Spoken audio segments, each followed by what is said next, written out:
Hi everyone, this is Kenneth Over, and I wanted to make a video to talk about the coronavirus, but also to talk about what we can collectively do, not only as individuals, but as practitioners, and as a human being.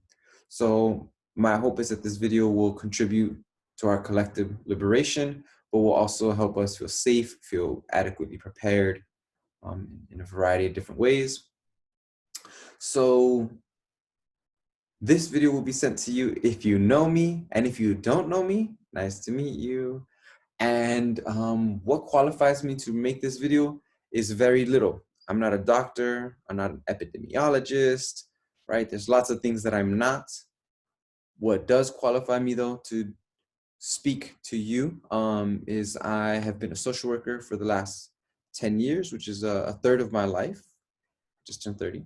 And I've been a spiritual practitioner my entire life, but consciously and certainly anytime after I was 5 years old. I've studied from a variety of different systems. I'll properly introduce myself in other videos, but for this one, I just want to focus on what can we do to show up for what is up in the collective, what is up, what is happening right now. So the first thing I want to say about fear and panic and anxiety in general is that when those emotions are present, when I don't feel safe, my system will drop to the most stable programs, the most stable thoughts, the most stable stories that exist in my system. Oftentimes these are hidden and unconscious and unexamined. And so I'll explain that a little bit more. So I was at the store, right? I think like everybody, we should be considering what might happen if we get quarantined, or if our city or county is quarantined, or if the state or country itself. So definitely be prepared, have different types of grains. Those are very healthy and keep very well. There's a lot of different vegetables and fruits that keep very well. Examples of these are potatoes, apples keep really well, carrots keep really well. You definitely want different greens. So I bought different grains that I can sprout. So there's many options. Be responsible. No one else is going to be responsible for your well-being, unfortunately, and also fortunately. We can do really well, even if in incredibly difficult circumstances. That is called resiliency, which is I'm going to talk about right now, but I just wanted to take that little tangent. But so I was at the store and I was buying different types of grains, and what was really amazing to me was how quickly I noticed that I wasn't buying the things that I thought were delicious, that I normally crave, or that I enjoyed eating, quote unquote. I was buying the foods that would sustain me, that would sustain my body. And what those were a lot of very cultural foods, foods that I grew up with, foods that are often actually really inexpensive. So I bought beans, I bought rice, I bought corn, I bought squashes, right? These are foods that are often really inexpensive and keep really well and have been used since just about time immemorial to sustain human life. So I just thought it was really cute and sweet, right? I didn't buy anything fancy. I didn't buy things that are delicious like berries and fruits, right? I kind of dropped to what are the things that I trust deeply, so deeply that I haven't even examined how much I rely on those things. So that's for food, right? But these also happen in our thoughts and our stories. So examples of this, right? When we hear about, when we hear about the coronavirus, we might instantly get this hit that I want to go back home, wherever home is. Maybe that's my home state or my home country. Maybe that is to stay with my parents. Really quickly, we might find things falling away and really getting clear insight in what were the things that I want, right? Examples of this, I might imagine a previous partner and I'm like, dang, I wish I hadn't broken up with them, or I wish we were still together. the job that I have, it might be dissolving, right? A lot of social work jobs, a lot of direct care type work. A lot of my friends that are massage therapists or yoga teachers, they're kind of screwed. So maybe in our minds, right, we're thinking, oh, I should have done that thing my parents told me to do. I should have became a lawyer, or I should have become a doctor. They're so needed right now. So just to say, watch with great curiosity as your system tries to tell you how to create safety when we don't know. We really know very little about how to be completely safe. We don't know how this disease is transferring from either animals to people or from people to people. We don't know how the infection is taking place. So there's a lot we don't know, and it's okay to know. Sorry, it's okay to not know. It's also okay to know, but it's okay to not know. What is important, though, is to be responsible, to be curious, to be willing to make changes. When those things are present overwhelmingly, we will create safety. We will endure, we'll be resilient. To do this, though, we have to be able and willing and have capacity to support ourselves in this transition. The thing about these transitions as well is that really quickly, as a community, the gap between what is new and scary and frightening to this new normal can happen really quickly. So it might be really intense if somebody says, hey, there's a shortage of XYZ, and everything in my body will mobilize and to be really scared and try to respond really quickly. Soon, though, if that thing even stops existing, really quickly we'll make do. So an example of this, if toilet paper ceases to exist, really quickly we'd find ways to wipe our butt, either using water or using tissues or newspaper or any other type of things like cloth, whatever it would take. But that initial shock is often what we need to really resource around.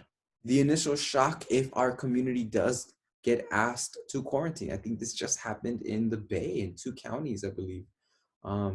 That's something we can research, right? If you look at a country like Italy, really quickly, folks are told to quarantine and there's a consequence if you don't, right? And that's important. The consequence if you don't is where there's fear. And then there's also fear of what is going to happen, you know, and the normal ways that we would resource around that, which are more external, which is like, I would go out, I would call friends, I would eat out in places I liked, or I would be distracted by work, or engaged is probably a more respectful way to refer to my work. Because those things aren't present, we're just sitting in fear. And not only is this present for ourselves, right, but collectively, there's really big fear. So that fear begins to like wash over us. And again, we're dropping to the lowest thought forms or the most stable, most unexamined thoughts in our mind. So what we can do to resource around this is, one, phone friends. Two, I would say for anybody who's a practitioner, is do your practice, whatever it is. Take refuge in your practice, whatever it is. And see this as a time, as a moment to be tempered, to become gold itself. That is the opportunity. If we don't have a practice, find one, make one, read. There's so many resources online. There's so many beautiful practitioners online. Find things that make your heart sing, that you resonate with. The other thing that I'll say is take time to heal. Take time to heal your heart. to sit with your emotions, to support and value and honor yourself. I'm going to share those practices that really resonate for myself right now. The thing that also I'll say is find ways to deeply connect with purpose and meaning. Generally, as human beings, we create purpose and meaning by relating to others, by doing good things for others normally, right? Or by connecting with our own inner purpose, right? So that could be my work or the company I've made or the nonprofit work or my volunteering work, right? Whatever that is, find ways to stay connected to that purpose though. Find ways to redefine that purpose. Find ways to contribute to the purpose of others. But I, as a practitioner, am going to share practices which can really support us in these moments. To be free from fear is very close to being free itself or being liberated itself. With that being said, I am not unafraid, right? Me, as a person, I feel scared often and a lot. And that's okay. In fact, not only do I feel scared, but I honor my fear. I honor those parts of me that are scared. I show up for them. And in that process, I get to be more than just my fear. In honoring my fear, I get to be free from it by joining deeply with it, if that makes sense. And we'll do it with some practices. So the first thing I want us to do is first breathe and get a baseline for where your body is right now. Notice, where is your heart? Is it happy? Is it open? Is it constricted? Is it heavy?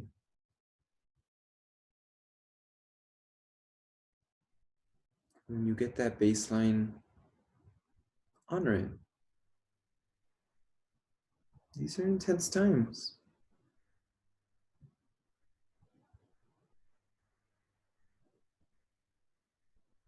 And just see if your heart needs anything from you. It might need reassurance. It might need support. It might need some conviction. Or it might need you to decide. Again, these are intense times, so it might need you to decide what kind of person you want to be. How you want these moments to define you.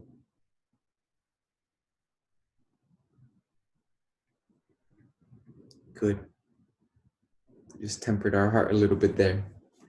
And as much as feels safe, let's give our heart permission to open.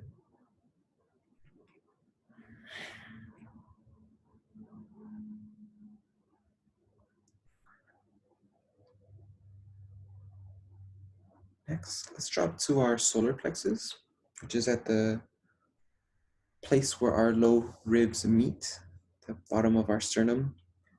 This is often referred to as the third energy center, the solar plexus energy center. In many traditions, it's connected to power, to decisiveness. So let's tune into that place and notice how this energy center is orienting.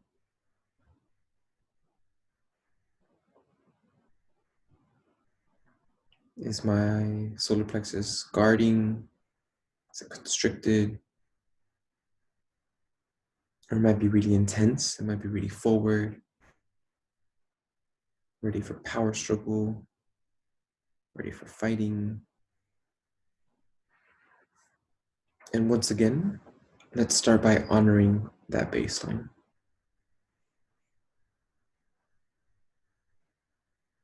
And if our solar plexus feels unsafe, I like to just really gently let my solar plexus know, we're good, you're good.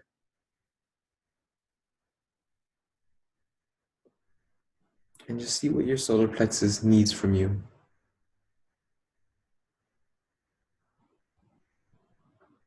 Maybe it's permission to relax. Maybe it's permission to not know.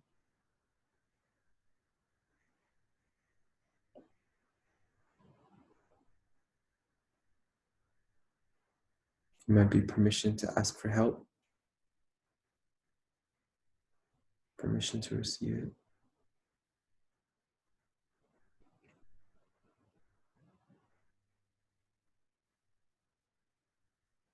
And then let's drop to our first energy center. This energy center is at the base of the spine. In many traditions, it's connected directly to physicality, to having a body, to being alive, to being on earth. So the connection between our first energy center and feeling safe is really intimate, along with our connections to others. So obviously, everything going on with the coronavirus is going to impact our first energy center often quite directly. So as we tune into our first energy center, once again, notice a baseline.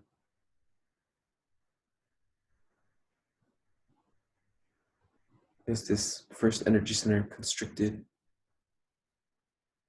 Maybe it just feels solid. Maybe it's even just hard to feel anything, any nuance.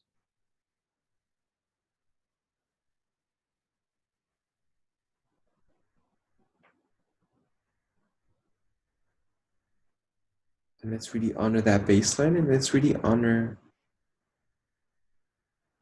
that everything going on, of course, is going to impact our first energy center. This is scary.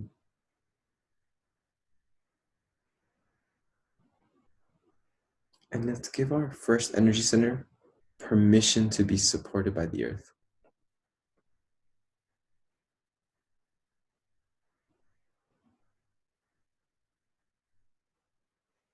Let's give our first energy center permission to be supported by other human beings. And that might not even be physically, but collectively, humanity is being invited to evolve and up level. And let's resource one another into the people who are answering that call.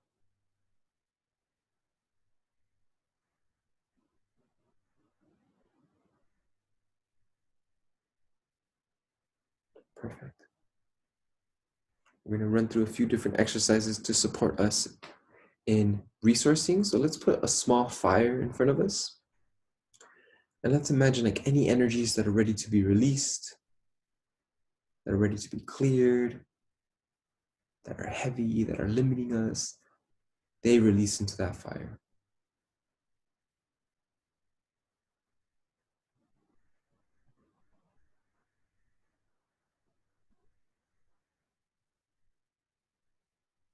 Good.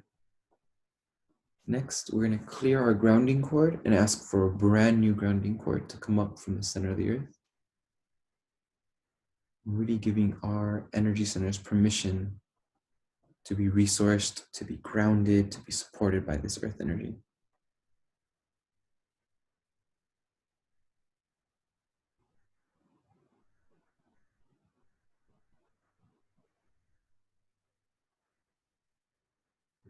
And then we're going to recall our authentic energies very intentionally.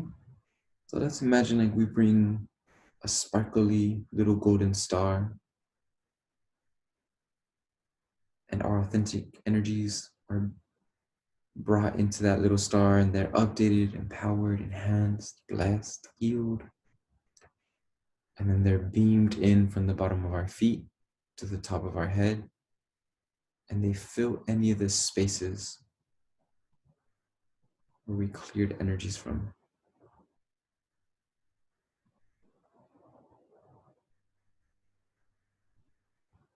Perfect. So this might sound weird and it might sound intense. That's okay. You have full permission to think what I'm saying is BS, to shut this off, to cancel me out of your life completely if this doesn't resonate with you. Um, yeah, totally cool. Would not be offended in any kind of way. So oftentimes when we relate to things, if we aren't intentional, we relate at things, we talk at things, we tell things what we want and need, and we've kind of disregard them. This happens in relationships, unfortunately, in friendships, happens as we parent, right? It happens in all these distinct ways.